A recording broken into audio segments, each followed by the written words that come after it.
সাতক্ষীরায় চাঁদার টাকা না দিতে পারায় 21 দিন বাড়ি ছাড়া করে রেখেছে 4টি পরিবারকে।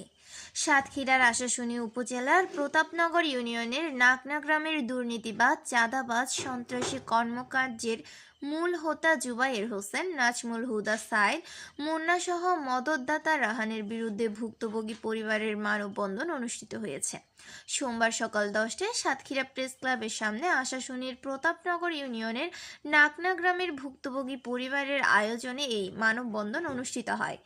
এ সময় ভুক্তভোগী পরিবারের সদস্যরা বলেন, 5ই আগস্টের পর থেকে রায়হান মেম্বারের নেতৃত্বে 3 দফায় আমাদের কাছে 20,000, 50,000 ও 1 লক্ষ টাকা চাঁদা দাবি করা হয়। চাঁদার টাকা না দিতে পারায় 3রা মার্চ শামীম মোড়লের বসতবাড়ি পুড়িয়ে দেওয়া হয়। এ সময় তারা আরও বলেন, রায়হান মেম্বারের নেতৃত্বে সাইদ মোড়ল, জুবাইর মোড়ল, নাজমুল মোড়ল আমাদের কাছে টাকা চায়। এই চাঁদার টাকা না দিতে পারায় আমাদের 4টি পরিবারকে এই 21 দিন বাড়ি ছাড়া করে রেখেছে, বিভিন্ন সময় মারধর করেছে। আমরা এর সুষ্ঠু বিচার চাই।